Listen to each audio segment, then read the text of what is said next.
여러분, 혹시 가짜뉴스 때문에 세상이 완전히 바뀐 적이 있다고 생각해 보신 적 있으신가요? 요즘 SNS에 떠도는 가짜뉴스도 문제지만 역사를 통틀어 가장 큰 영향을 미친 가짜뉴스가 하나 있습니다. 1165년, 유럽 전역을 뒤흔든 한 통의 편지가 도착합니다. 비잔티움 제국의 황제 마누엘 1세에게 온 편지였죠. 발신인은 프레스터 존, 동방 어딘가에 있다는 신비한 기독교 황제였습니다. 편지에는 이런 내용이 적혀 있었습니다. 나는 72명의 왕과 수십 명의 공작을 거느리고 있소. 내 왕국에는 젊음의 샘이 흐르고 에덴 동산이 있소. 황금으로 만든 궁전에 살며 보석으로 장식된 옥자에 앉소. 우리 땅에는 후추가 강물처럼 흐르고 향신료가 산처럼 쌓여 있소. 함께 이슬람을 무찌릅시다. 상상해 보세요. 당시 유럽은 어떤 상황이었을까요? 1187년, 이슬람의 영웅 살라딘이 예루살렘을 탈환합니다. 십자군은 연달아 패배하고 있었죠. 유럽의 기독교 왕국들은 사방이 이슬람 세력에 포위된 상태, 절망적이었습니다. 마치 사면초가에 빠진 것 같았죠. 그런데 갑자기 동방에서 강력한 기독교 동맹이 나타난다? 그것도 상상을 초월하는 부와 군사력을 가진 황제가. 이보다 더 반가운 소식이 어디 있겠습니까? 유럽의 왕들과 교황은 환호했습니다. 드디어 구원자가 나타났다. 이슬람을 동서로 협공할 수 있다.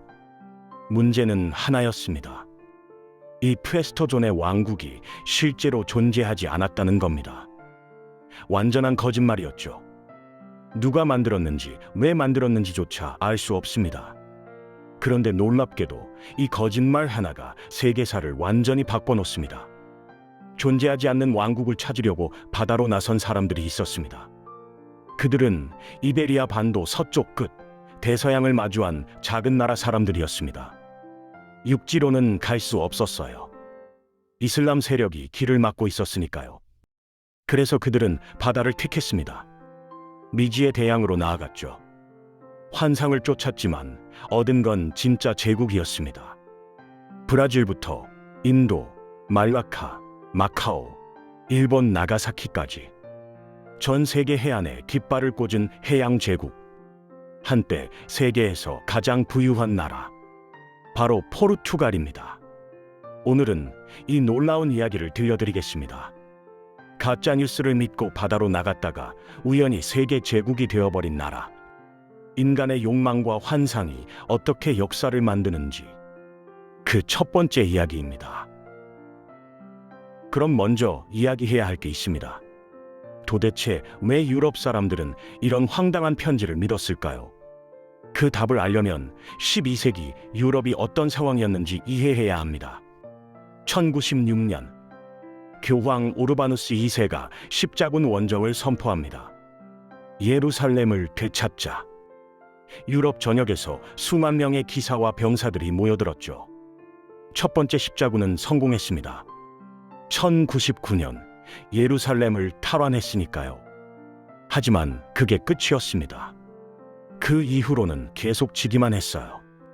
1144년, 에데사 함락. 1187년, 예루살렘 재함락. 살라딘이라는 걸출한 이슬람 지도자가 나타난 겁니다. 그는 십자군을 하틴 전투에서 완벽하게 격파했습니다. 예루살렘은 다시 이슬람의 손에 들어갔죠. 유럽은 충격에 빠졌습니다. 제3차 십자군을 일으켰지만 실패했어요. 영국의 사자왕 리처드도, 프랑스의 필리프 2세도 소용없었습니다. 제4차 십자군은 더 심각했습니다. 엉뚱하게도 기독교 도시 콘스탄티노플을 약탈하는 추태를 보였죠. 유럽의 기독교 세력은 완전히 사분오열됐습니다. 이제 상황이 얼마나 심각했는지 구체적으로 말씀드리겠습니다. 거의 100년 가까이 전쟁을 했는데 계속 진 겁니다. 1차 십자군 때 예루살렘으로 떠난 병사가 약 6만 명이었는데요. 살아서 돌아온 사람은 절반도 안 됐습니다. 2차 십자군은 더 심각했어요. 프랑스와 독일 연합군 10만 명이 출정했지만 대부분 돌아오지 못했습니다.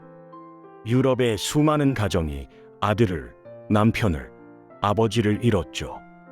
경제적 손실도 막대했습니다. 한번 원정을 떠나려면 기사 한 명당 당시 돈으로 농장 몇 개 값이 들어갔어요. 무기, 갑옷, 말, 식량, 뱃사까지.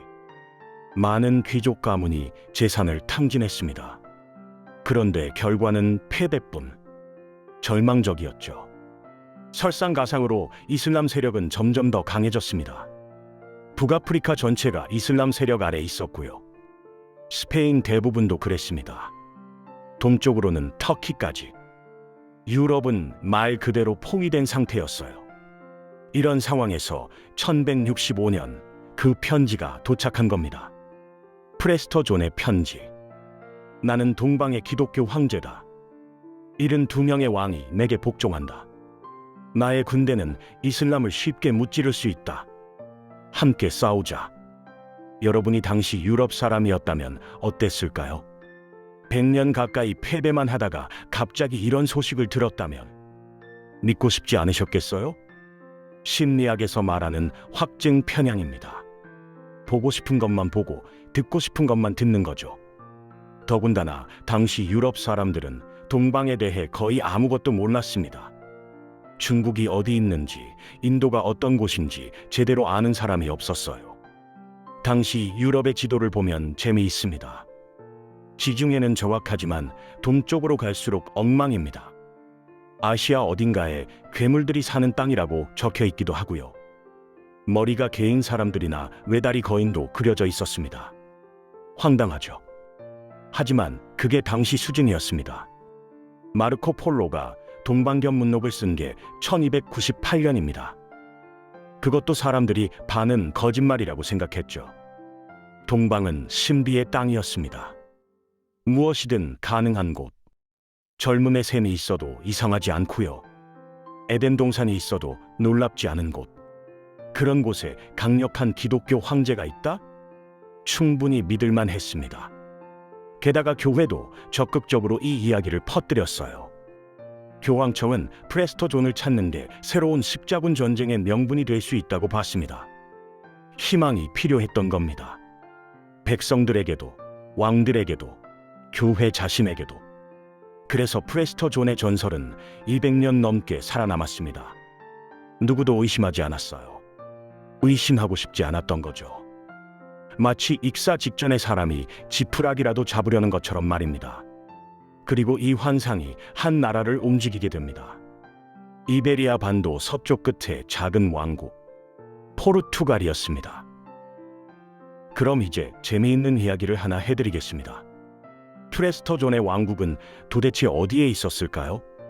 중세 지도 제작자들은 이 왕국을 실제로 지도에 그려 넣었습니다. 문제는 그 위치가 계속 바뀌었다는 겁니다. 처음에는 중앙아시아 어딘가에 있다고 생각했어요. 몽골 초원 저 너머, 실크로드 끝 어딘가.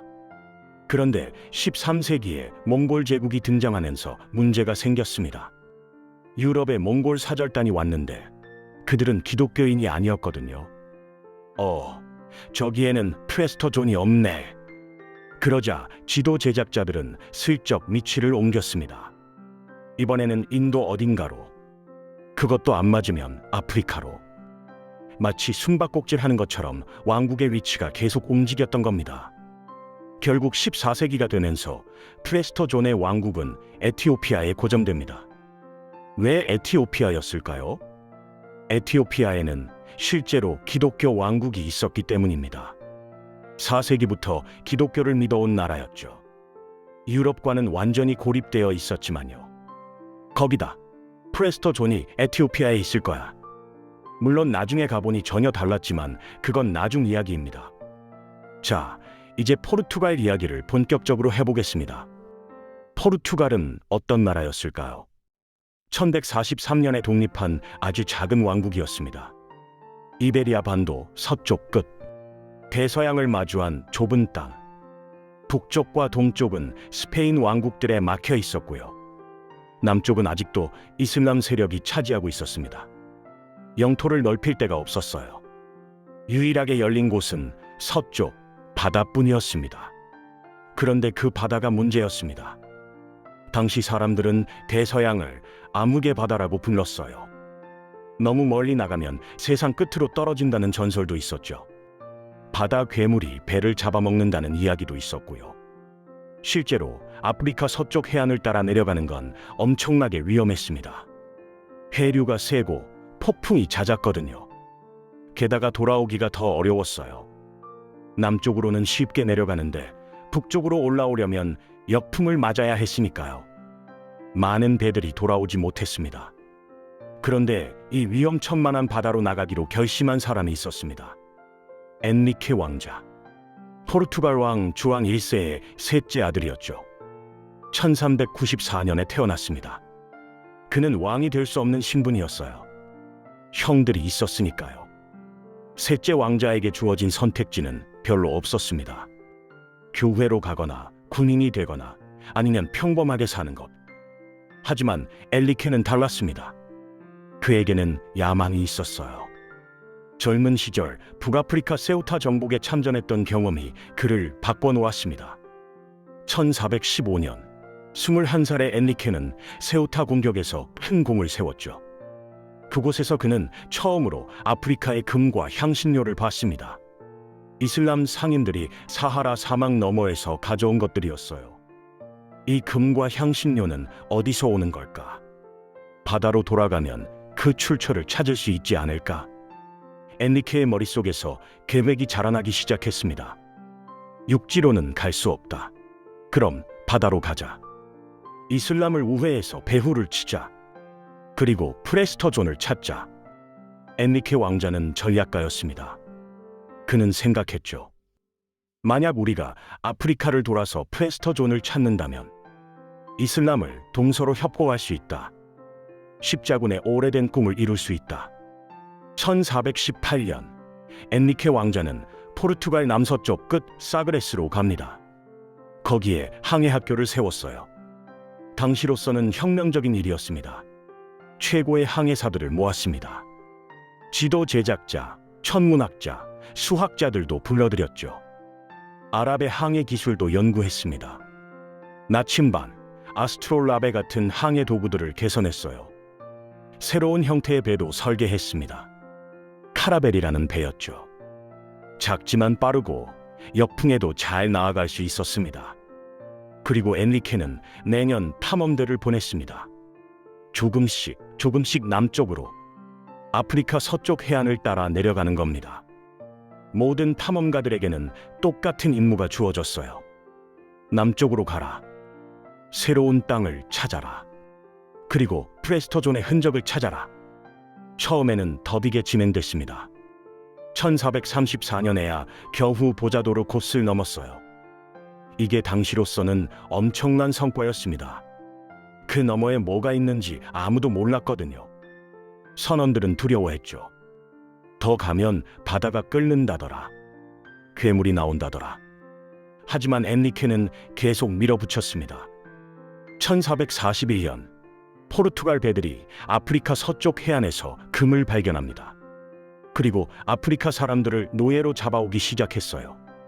이건 예상치 못한 수확이었습니다. 프레스터존을 찾으려 갔다가 금과 노예를 발견한 겁니다. 돈이 되기 시작했죠. 엔리케 왕자는 1460년에 죽습니다. 66세였어요. 프레스터존을 찾지 못한 채 세상을 떠났습니다. 하지만 그가 시작한 탐험은 멈추지 않았어요. 포르투갈 왕실은 계속 지원했습니다. 이제 명분도 있고 돈도 되니까요. 1488년 드디어 대사건이 벌어집니다. 바르톨로메우 디아스라는 항해사가 아프리카 최남단을 돌았습니다. 희망봉이었죠. 처음에는 폭풍의 고지라고 불렀는데 포르투갈 왕이 이름을 바꿨어요. 희망의 고지라고 하자. 왜 희망일까요? 이제 인도로 가는 길이 열렸기 때문입니다. 그리고 인도 근처 어딘가에 프레스터존이 있을 거라고 믿었죠. 포르투갈 사람들은 흥분했습니다. 이제 거의 다 왔다. 곧 프레스터존을 만날 것이다. 물론 그들이 실제로 만난 건 프레스터존이 아니었습니다. 하지만 그것보다 훨씬 더 큰 것을 발견하게 됩니다. 1497년 7월 8일, 리스본 항구에 4척의 배가 정박해 있었습니다. 그리 크지 않은 배들이었어요. 가장 큰 배도 길이가 27m 정도밖에 안 됐습니다.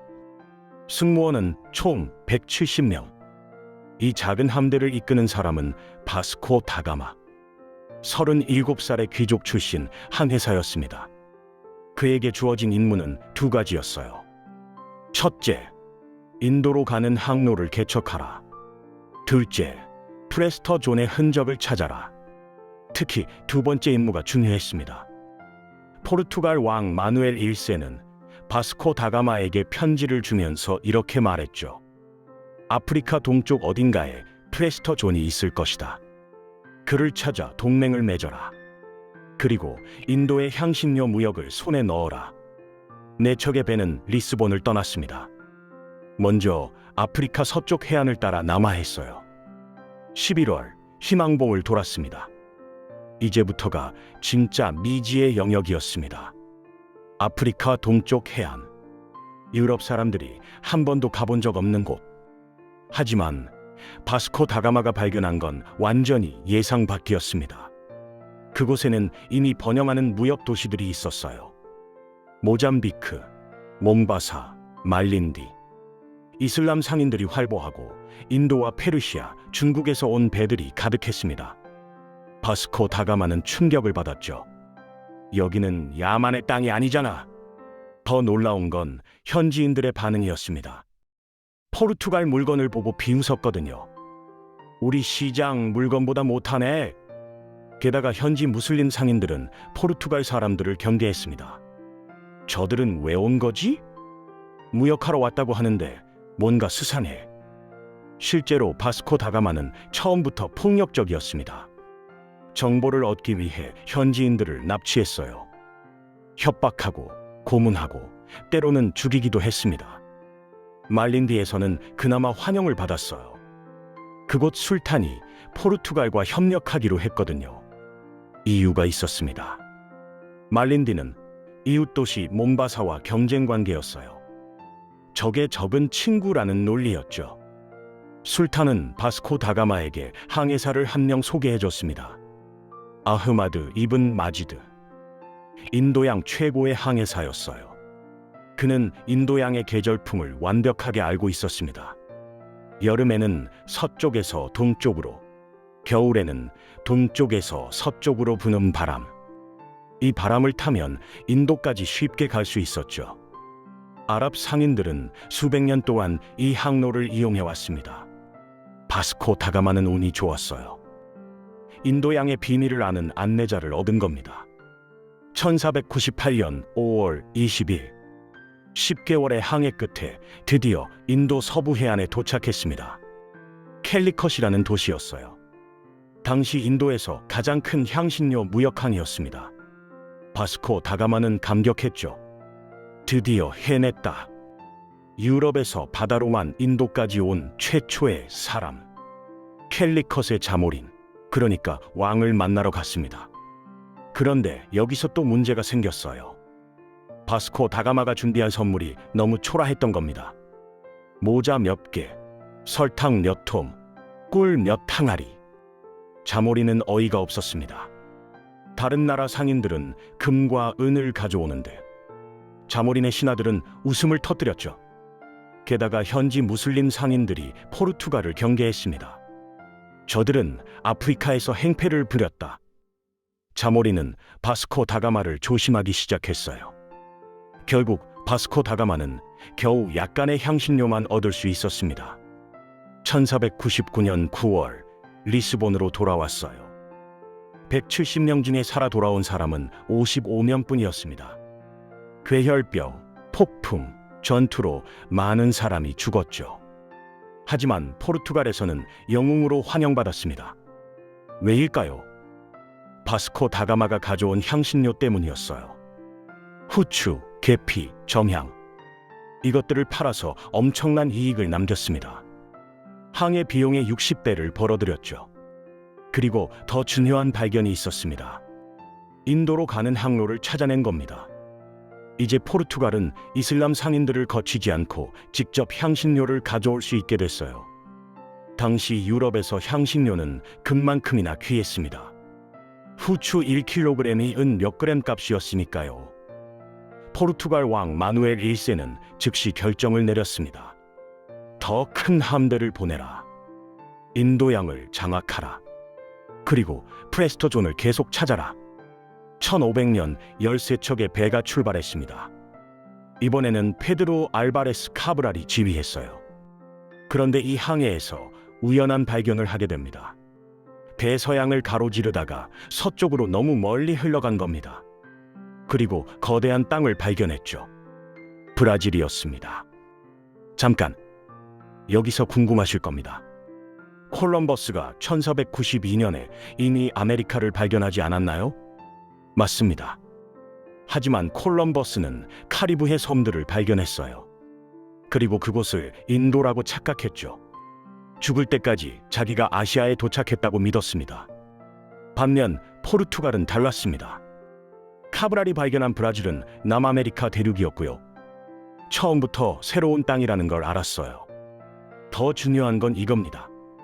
1494년 스페인과 포르투갈은 토르데시아스 조약을 맺었습니다. 교황이 중재해서 세계를 둘로 나눈 거죠. 대서양 한가운데에 선을 그어서 서쪽은 스페인, 동쪽은 포르투갈. 우연히도 브라질은 그 선의 동쪽에 있었습니다. 그래서 합법적으로 포르투갈 땅이 된 겁니다. 완전히 우연이었어요.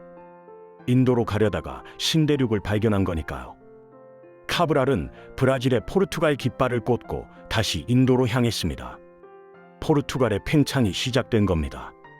프레스토 존을 찾으려 했지만 얻은 건 그보다 훨씬 컸습니다. 자, 그럼 프레스토 존은 어떻게 됐을까요? 포르투갈 사람들은 정말로 그를 찾았을까요? 1490년대부터 포르투갈은 에티오피아에 탐험대를 보내기 시작했습니다. 아프리카 동쪽 해안에서 내륙으로 들어가는 거죠. 왜냐하면 모든 지도에 프레스토 존의 왕국이 에티오피아에 표시되어 있었으니까요. 1520년 드디어 포르투갈 사절단이 에티오피아에 도착했습니다. 그리고 정말로 기독교 왕국을 발견했어요. 찾았다. 프레스토 존의 왕국이다. 하지만 그들이 본 현실은 상상과 완전히 달랐습니다. 황금 궁전은 없었어요. 돌로 된 낡은 성이 있을 뿐이었습니다. 젊음의 샘도 에덴 동산도 없었죠. 72명의 왕을 거느린 황제는커녕 이웃 이슬람 국가들에게 시달리는 가난한 왕국이었습니다. 포르투갈 사절단은 실망했습니다. 이게 프레스토 존의 왕국이라고? 에티오피아 왕은 기독교인이긴 했지만 유럽과는 300년 넘게 단절되어 있었어요. 교리도 달랐고 문화도 완전히 달랐습니다. 무엇보다 가난했죠. 포르투갈을 도와줄 힘 같은 건 없었습니다. 오히려 포르투갈의 도움이 필요한 상황이었어요. 300년 넘게 쫓아온 환상은 그렇게 산산조각 났습니다. 하지만 이상한 일이 벌어졌습니다. 포르투갈은 실망하지 않았어요. 왜일까요? 그들은 이미 프레스토 존보다 훨씬 더 큰 것을 얻었기 때문입니다. 바스코 다가마의 항해 이후 50년, 포르투갈은 믿을 수 없는 속도로 팽창했습니다. 1500년 브라질, 1510년 인도 고아 점령, 1511년 말라카 점령. 말라카는 동남아시아 향신료 무역의 중심지였어요. 여기를 차지하면 인도네시아의 정향과 육두부를 독점할 수 있었죠. 1513년 중국 광저우 도착, 1517년 중국 정부와 공식 무역 협정, 1557년 마카오 조차, 1543년 일본 규슈 섬의 표류, 우연히 일본의 조총을 전파하게 됩니다. 1572년 나가사키의 무역 거점 확보. 생각해보세요. 유럽 서쪽 끝의 작은 나라가 불과 50년 만에 브라질부터 일본까지 진출한 겁니다. 전 세계 해안에 포르투갈의 깃발이 펄럭였어요. 리스본은 세계에서 가장 부유한 도시가 됐습니다. 16세기 초 리스본 인구는 10만 명을 넘었어요. 당시 유럽에서 손꼽히는 대도시였죠. 항구에는 매달 수십 척의 배가 들어왔습니다. 태주 강변의 창고들은 향신료로 가득 찼어요. 후추 냄새가 도시 전체를 뒤덮었다고 합니다. 거리에는 온갖 나라 사람들이 모여들었죠. 아프리카인, 인도인, 중국인, 일본인까지. 리스본은 말 그대로 세계의 중심이었습니다. 인도의 후추, 인도네시아의 정향, 중국의 비단, 일본의 은, 아프리카의 금과 상아, 브라질의 설탕. 포르투갈 왕 마누엘 1세는 자신의 칭호를 이렇게 바꿨습니다. 포르투갈과 알가르브의 왕, 아프리카의 군주, 기니, 에티오피아, 아라비아, 페르시아, 인도의 항해와 전복과 통상의 군주. 엄청나게 긴 칭호죠. 하지만 거짓말은 아니었어요. 실제로 그 모든 곳에 포르투갈의 세력이 뻗쳐 있었으니까요. 역사의 아이러니입니다. 프레스터 존이라는 존재하지 않는 왕을 찾으려고 바다로 나갔습니다. 그 과정에서 인도로 가는 항로를 발견했죠. 인도로 가다가 우연히 브라질을 발견했고요. 향신료를 찾다가 세계 무역의 중심이 됐습니다. 찾던 것은 환상이었지만 얻은 것은 진짜 제국이었어요. 만약 프레스터 존이 실제로 존재했다면 어땠을까요? 아마 포르투갈은 바다로 나가지 않았을 겁니다. 육지로 가서 그와 동맹을 맺으려 했겠죠. 그랬다면 인도 항로도 브라질도 해양 제국도 없었을 겁니다. 거짓말이 진실보다 더 큰 역사를 만든 겁니다. 인간의 욕망과 환상, 그것이 때로는 현실보다 더 강력한 동력이 된다는 걸 보여주는 이야기입니다. 포르투갈은 찾지 못한 왕국 덕분에 세계 제국이 됐습니다. 하지만 이 이야기에는 반전이 있습니다. 이렇게 얻은 제국이 과연 오래갈 수 있었을까요? 1513년 포르투갈 사절단이 에티오피아 왕궁을 방문했을 때의 광경을 상상해 보세요. 그들이 300년 넘게 찾아 헤맨 프레스터 존의 왕국. 상상 속 황금 궁전이 아니라 소박한 돌성. 72명의 왕이 아니라 이웃나라에 시달리는 가난한 왕. 젊음의 샘도, 에덴 동산도 없는 평범한 고원 왕국. 이게 우리가 그토록 찾던 왕국이라고. 사절단은 실망했을 겁니다. 하지만 그때 포르투갈은 이미 세계 최강의 해양 제국이 되어 있었습니다. 리스본은 세계에서 가장 부유한 도시. 매일 수십 척의 배가 전 세계에서 보물을 실어 날랐죠. 포르투갈 왕은 이제 이런 칭호를 사용했습니다. 항해와 정복, 에티오피아, 아라비아, 페르시아, 인도의 군주.